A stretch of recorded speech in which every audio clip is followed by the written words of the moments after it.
नमस्कार, आप देख रहे हैं सत्य हिंदी का रात 8 बजे का बुलेटिन और मैं हूं आपके साथ कृति सिंह।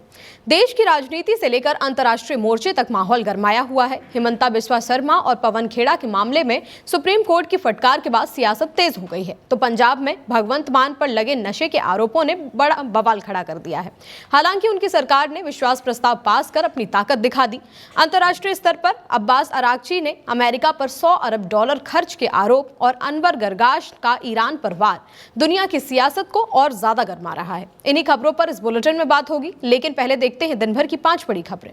खेड़ा केस पर हिमंता को सुप्रीम कोर्ट की फटकार, आग बबूला हुए असम सीएम। पंजाब विधानसभा में सीएम मान पर नशे के आरोप, आम आदमी पार्टी ने बताया सियासी साजिश। बंगाल में 15 बूथों पर दोबारा वोटिंग का आदेश, सियासी संग्राम तेज। पंजाब में मान सरकार का शक्ति प्रदर्शन, विश्वास प्रस्ताव विधानसभा में पास। ईरान का अमेरिका पर बड़ा आरोप, युद्ध में $100 अरब खर्च का दावा। कांग्रेस नेता पवन खेड़ा को सुप्रीम कोर्ट से बड़ी राहत मिल गई है। सुप्रीम कोर्ट ने 30 अप्रैल को खेड़ा को अग्रिम जमानत दे दी और साफ कहा कि इस मामले में सियासी टकराव की झलक दिखती है, इसलिए उनकी व्यक्तिगत आजादी की सुरक्षा जरूरी है। मामला तब शुरू हुआ था जब खेड़ा ने प्रेस कॉन्फ्रेंस में असम के मुख्यमंत्री हिमंता बिस्वा शर्मा की पत्नी पर विदेशी पासपोर्ट और विदेशों में संपत्ति होने के आरोप लगाए थे। इसके बाद असम पुलिस ने उनके खिलाफ मानहानि, फर्जीवाड़ा और साजिश का केस दर्ज कर लिया था। इस पूरे मामले में पहले गुवाहाटी हाईकोर्ट ने खेड़ा को राहत देने से इनकार कर दिया था और कहा था कि सच्चाई जानने के लिए हिरासत में पूछताछ जरूरी है। कोर्ट ने यह भी कहा था कि ये सिर्फ राजनीतिक बयानबाजी नहीं, बल्कि एक निजी व्यक्ति को विवाद में घसीटने का मामला है। लेकिन अब सुप्रीम कोर्ट ने इस फैसले को पलटते हुए खेड़ा को राहत दे दी है। खेड़ा केस पर असम सीएम हिमंता पर सुप्रीम कोर्ट की फटकार पर हिमंता आग बबूला हो गए हैं। हिमंता की भाषा को सुप्रीम कोर्ट ने असंवैधानिक कहा तो हिमंता ने एक्स पर हमला बोला। हिमंता ने लिखा कि मुझे लोकतंत्र, जनचर्चा या शालीनता पर किसी से सीख लेने की जरूरत नहीं है, खासकर अभिषेक मनु सिंघवी से तो बिल्कुल भी नहीं। शालीनता और उनका कोई मेल नहीं है। हिमंता बोले कि असल मुद्दा एक ऐसी महिला का है जिसका राजनीति से कोई लेना देना नहीं है, लेकिन राष्ट्रीय टीवी पर विदेशी नकली दस्तावेजों के आधार पर उसकी छवि खराब की गई है।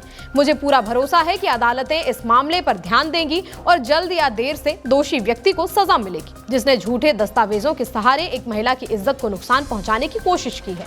हिमंता ने सिंघवी पर निशाना साधते हुए कहा कि डॉक्टर सिंघवी, जहां मैं मौजूद नहीं हूं वहां बोलना बहुत आसान है। उसे बहस नहीं कहते बल्कि निष्पक्ष चर्चा से बचना कहते हैं। हिमंता ने चेतावनी भी दे दी और कहा कि ये अंत नहीं बल्कि अभी तो शुरुआत है। पंजाब के मुख्यमंत्री भगवंत मान पर नशे की हालत में विधानसभा आने के गंभीर आरोप लगे हैं।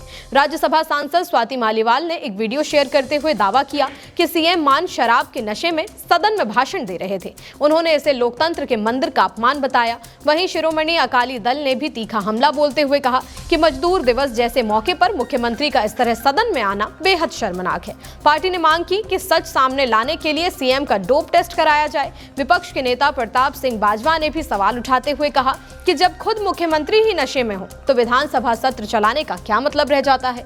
हालांकि इन आरोपों पर आम आदमी पार्टी ने पलटवार किया है। पार्टी के पंजाब अध्यक्ष अमन अरोड़ा ने साफ कहा कि ये सारा विवाद बेबुनियाद और राजनीतिक है। उनके मुताबिक मजदूरों के सम्मान में विशेष सत्र बुलाया गया था, लेकिन विपक्ष बिना वजह मुद्दा बना रहा है और सदन की गरिमा को ठेस पहुंचा रहा है। पंजाब की राजनीति में मचे हंगामे के बीच मुख्यमंत्री भगवंत सिंह मान ने बड़ा दांव खेलते हुए विधानसभा में विश्वास प्रस्ताव पेश किया और उसे पास भी करवा लिया। खास बात यह रही कि ये प्रस्ताव सर्वसम्मति से पास हुआ है, जिससे सरकार ने अपने बहुमत को साफ तौर पर साबित कर दिया। आम आदमी पार्टी के 94 में से 88 विधायकों ने प्रस्ताव के पक्ष में वोट किया, जबकि कुछ विधायक जेल में होने और कुछ के अनुपस्थित रहने के कारण वोटिंग में शामिल नहीं हो सके। दरअसल हाल ही में पार्टी के कुछ राज्यसभा सांसदों के बीजेपी में जाने के बाद सियासी हलचल तेज हो गई थी, जिसके जवाब में सरकार ने ये विशेष सत्र बुलाया। मुख्यमंत्री मान ने विपक्ष पर सीधा हमला बोलते हुए कहा कि अफवाहों का बाजार गर्म किया जा रहा है और जनता को गुमराह करने की कोशिश हो रही है, लेकिन सच्चाई आज सदन में सामने आ गई है। उन्होंने साफ कहा कि इन राजनीतिक घटनाओं से उनकी सरकार पर कोई असर नहीं पड़ेगा और अब वे इस प्रस्ताव की कॉपी राष्ट्रपति को सौंपेंगे। पश्चिम बंगाल में चुनावी घमासान के बीच चुनाव आयोग ने बड़ा फैसला लेते हुए 15 पोलिंग स्टेशनों पर दोबारा वोटिंग कराने का आदेश दे दिया है। आयोग ने साफ कहा है कि 29 अप्रैल को इन बूथों पर हुई वोटिंग को अमान्य यानी कि रद्द कर दिया गया है, क्योंकि वहां नियमों का सही पालन नहीं हुआ। अब इन सभी बूथों पर 2 मई को सुबह 7 बजे से शाम 6 बजे तक फिर से मतदान होगा। इस फैसले के साथ ही राज्य में बीजेपी और टीएमसी के बीच में सियासी टकराव भी तेज हो गया है। दोनों ही पार्टियां एक दूसरे पर धांधली और गड़बड़ी के आरोप लगा रही हैं। चुनाव चुनाव आयोग ने साफ संदेश दिया है कि वोटिंग प्रक्रिया में किसी भी तरह की गड़बड़ी बर्दाश्त नहीं की जाएगी। बीजेपी नेता शुभेंदु अधिकारी ने बड़ा दावा करते हुए कहा है कि ममता बनर्जी पर कड़ी नजर रखी जा रही है ताकि कोई भी गड़बड़ी ना हो सके। उनका कहना है कि ईवीएम और स्ट्रांग रूम की सख्त निगरानी हो रही है और किसी को भी नियमों से बाहर जाकर कुछ करने की इजाजत नहीं दी जाएगी। दरअसल इससे पहले ममता बनर्जी खुद देर रात कोलकाता के भवानीपुर स्थित स्ट्रांग रूम पहुंची थी और करीब 4 घंटे तक वहां रुककर ईवीएम की सुरक्षा का जायजा लिया था। उन्होंने साफ चेतावनी दी कि अगर वोटों के साथ कोई छेड़छाड़ हुई तो उसे बर्दाश्त नहीं किया जाएगा। इसी के जवाब में शुभेंदु अधिकारी ने ममता पर ही निशाना साधते हुए कहा कि अब वो किसी भी तरह का गलत फायदा नहीं उठा सकती और हर गतिविधि पर नजर रखी जा रही है। उन्होंने सोशल मीडिया पर ममता की स्ट्रांग रूम के अंदर की तस्वीर भी शेयर की और कहा कि सब कुछ नियमों के तहत हो रहा है।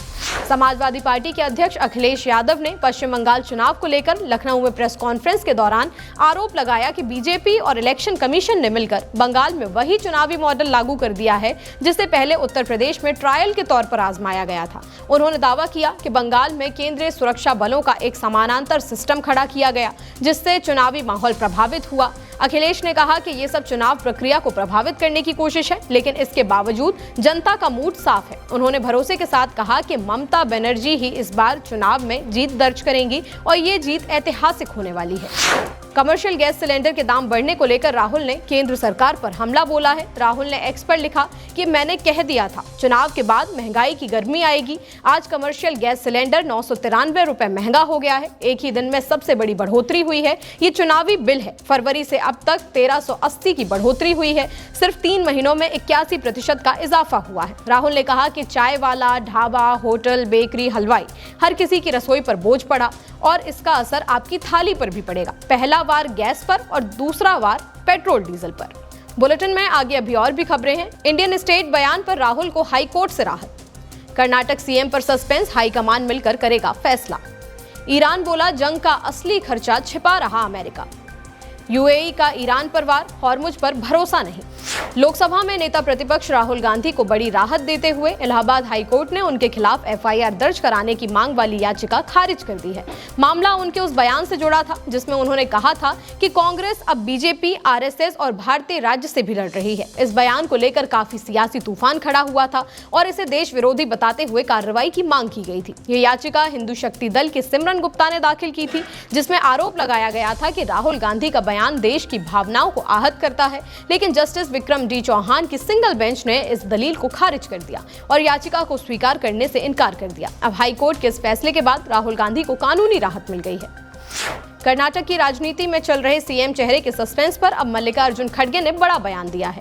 उन्होंने साफ कर दिया कि मुख्यमंत्री बदलने या ना बदलने का फैसला अकेले नहीं होगा, बल्कि पार्टी का पूरा हाईकमान मिलकर करेगा। खड़गे ने कहा कि इस फैसले में वो खुद, सोनिया गांधी और राहुल गांधी तीनों शामिल होंगे और पूरी चर्चा के बाद ही अंतिम निर्णय लिया जाएगा। खड़गे ने मीडिया में चल रही अटकलों पर भी नाराजगी जताई और कहा कि कांग्रेस में हर बड़ा फैसला एक तय प्रक्रिया से ही होता है, जहां वरिष्ठ नेताओं से सलाह लेकर ही कदम उठाया जाता है। उन्होंने साफ कहा कि अभी तक कोई तारीख तय नहीं हुई है, इसलिए अभी से सीएम बदलने की चर्चा करना जल्दबाजी है।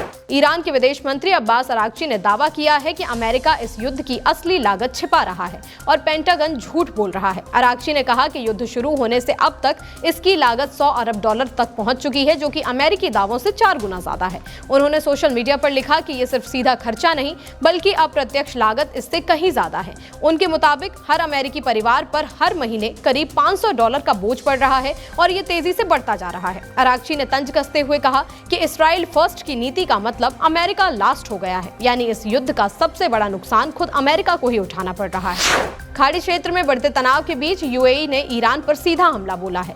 यूएई के राष्ट्रपति सलाहकार अनवर गरगाश ने साफ कहा कि स्ट्रेट ऑफ हॉर्मुज में आवाजाही की आजादी को लेकर ईरान के किसी एक तरफा भरोसे पर विश्वास नहीं किया जा सकता।